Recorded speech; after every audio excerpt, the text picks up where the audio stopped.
Check. Totally mobile, totally global, international. Let's get it. Name's JT.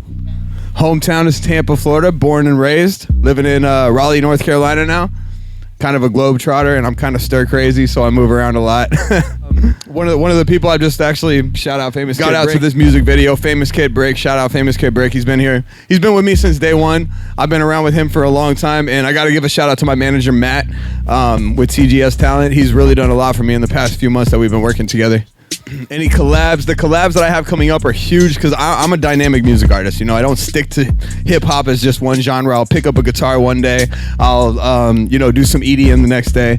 But I have a lot of different collabs crossing a lot of different genres. So there's a ton coming up with some major artists that I'm not allowed to say. But since you asked first, you got the first scoop on it.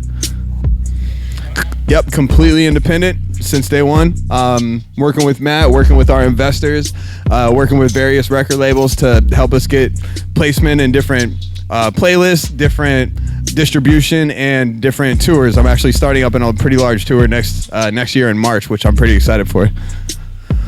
The song that we're shooting for is Get Loose. I wrote it 4 years ago in Denver.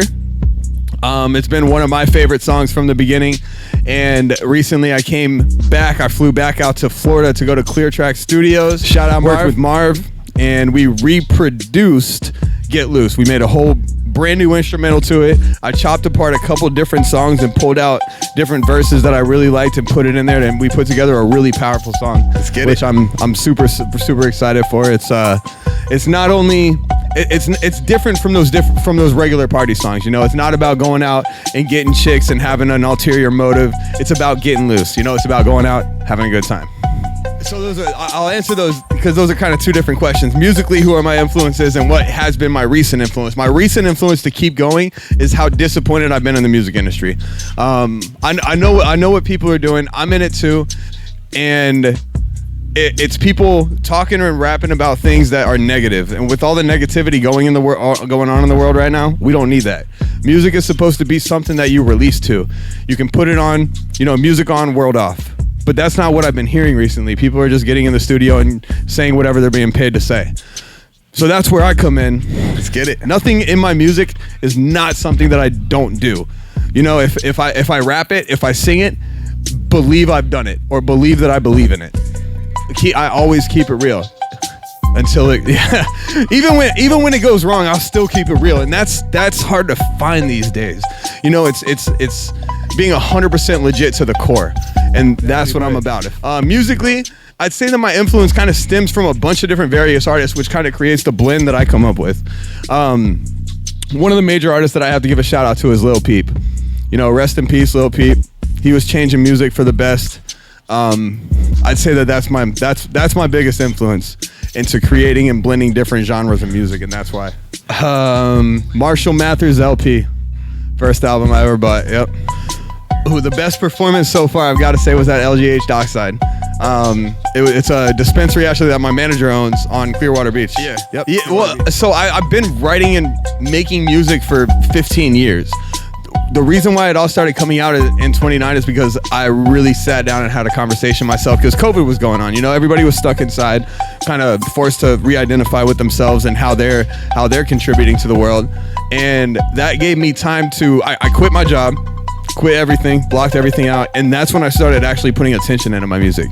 I have 150,000 tracks that are unfinished just sitting in my Logic library right now.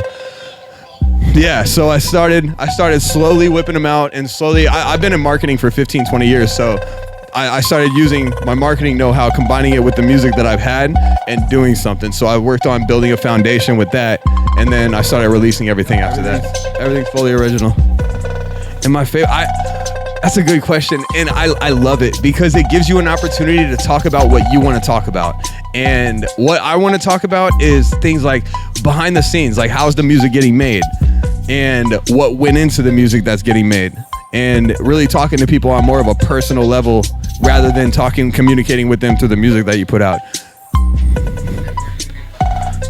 5 years, I'm gonna be 5 years touring Europe. That's really where I want to go. I want to be able to resonate with the countries that I'm getting a lot of plays in. Europe's really good for me right now, so I want to keep on pumping up those numbers and connecting with another side of the world that people like you, me, and everybody here don't get to see on a day-to-day basis. Because culture, seeing different things like that, communicating with people on the other side of the world, that's how you get influential music that creates an imbalance that people aren't used to seeing, which creates that diversity. That's what I go for. Words. Be real. Be true, no matter what anybody else says. Because everybody tries to water other people, other things down. And let me tell you this, you may think you're fooling people, but you're not.